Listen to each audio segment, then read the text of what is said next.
लोग अपने गांव गए और जो भी विधि और रीति रिवाज था सब किया। वहाँ पे जो हमारे में रिवाज होता है खाना खिलाना, लोगों को ब्राह्मण भोज कराना, वो सब कराया। लेकिन मेरी माँ के नाम और मेरी माँ के से प्रेरित होकर ही ये संस्था चल रही है, तो इसलिए बॉम्बे में भी कुछ करना था और इलेक्शन भी चल रहा था। इस समय ऐसा कुछ गलत मतलब ना हो, लेकिन तुरंत मुझे करना था क्योंकि आज 16वीं है। तो उसके लिए मैंने सोचा कि खाना खिलाने या शोक सभा रखने से अच्छा है कि मैं कुछ बच्चियों को किताब और कापियाँ और बैग्स दे दूँ ताकि वो कल उनको काम आए, इसलिए ये प्रोग्राम को रखा गया।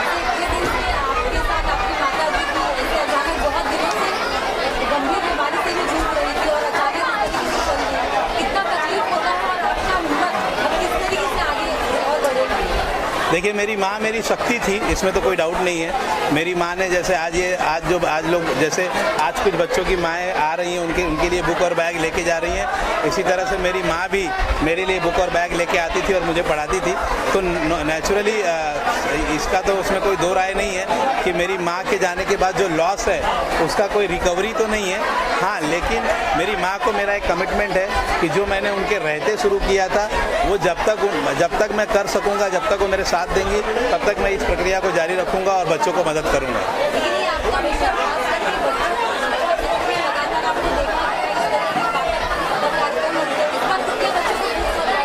इस बार हम लोगों ने 3000 बच्चों को बुक और बैग बांटे हैं। हमारा मकसद ही मेन है बच्चियों को पढ़ाना, क्योंकि ये जो बच्चे हैं ये बहुत ही नीचे तबके से आते हैं, जहाँ पे बहुत ही बायस एटीट्यूड होता है, जहाँ पे लड़कों को पढ़ाया जा रहा है, लड़कियों को नहीं पढ़ाया जा रहा है। और लड़कियों को न पढ़ाने की वजह से लड़कियों का शोषण, लड़कियों का रेप, फिर लड़कियों का एक्सप्लॉयटेशन, फिर लड़कियों का डिवोर्स, फिर उनकी शादी अच्छी नहीं होना, ये बहुत सारे प्रॉब्लम्स होते हैं। तो मेरा और मेरी संस्था का एक ही लक्ष्य है कि हम उस बच्चियों को पढ़ा दें, क्योंकि अगर ये बच्चियाँ पढ़ लें, क्योंकि आपको शायद मालूम नहीं कि जो बच्चियाँ हैं, महिलाएँ हैं, जो महिला शक्ति है वो हमारे देश की 43% आबादी को कवर करती है।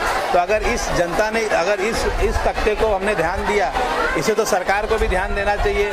आज इलेक्शन आने की वजह से लाड़की बहन योजना ये लोग चला रहे हैं। 4 साल से इनकी सरकार थी, तब इनको लाड़की बहन योजना याद नहीं आई।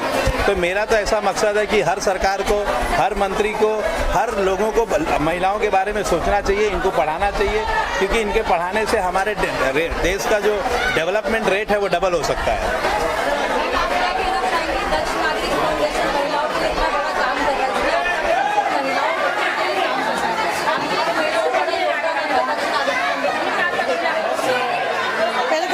चाहूँगी अपनी माँ जी के बारे में कहना चाहूँगी कि मेरी माँ जी इतनी अच्छी सास थी कि कभी मुझे महसूस ही नहीं हुआ कि उनकी सास है। वो बहुत अच्छी थी, मतलब उन्होंने मेरे हर तकलीफ में मेरा साथ माँ की तरह दिया है। उनके जाने का मुझे बहुत दुख है। और सुनील जी को जो ये शिक्षा मिली है बच्चियों के लिए, औरतों को रिस्पेक्ट, उनकी माँ से ही मिला है। क्योंकि लोग कहते हैं ना, बेटा अपनी माँ से सीखता है कि औरतों की रिस्पेक्ट कैसे करनी है। तो सुनील जी का पहले से ऐसा है कि मेरी माँ योद्धा की तरह लड़ी है हमेशा, और अंत समय में भी योद्धा की तरह लड़ते ही गई है। बस हमारा यही कहना है कि मतलब जितनी भी लड़कियां हैं वो पढ़े लिखे, और हमारा ऐसा भी प्लान है कि आगे हम कराटा बच्चियों को फ्री में सिखाएं ताकि वो खुद के सेफ्टी के लिए लड़ सके, उनके साथ कुछ गलत ना हो।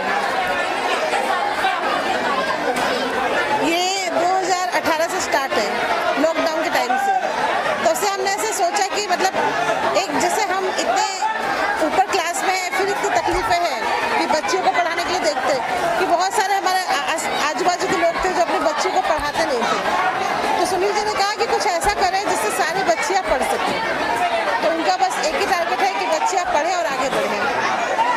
टैक्स मिला है आपके बच्चों को पढ़ने के लिए, किसकी तरफ? बहुत बहुत थैंक यू, बहुत बहुत शुक्रिया इतने बड़ा काम करने के लिए और इतना सब कुछ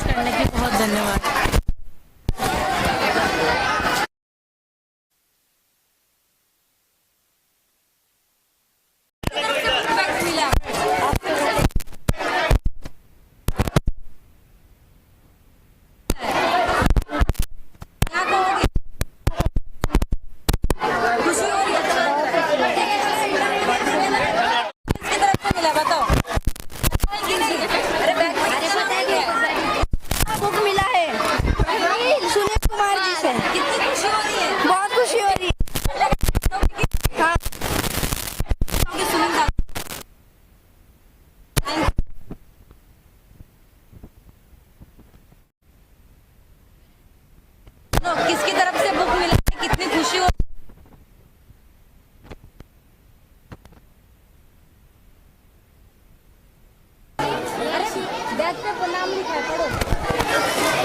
दक्ष विधा दक्ष नागरिक फाउंडेशन की वजह से मिला, हम लोग पढ़ाई कर रही है। ये बच्चों का ना क्या कहना चाहेंगे आप? बुक और डेस्क मिला है आपके बच्चों को पढ़ने के लिए, किसकी तरफ से? बहुत बहुत थैंक यू, बहुत बहुत शुक्रिया इतने बड़ा काम करने के लिए और इतना सब कुछ करने के लिए बहुत धन्यवाद।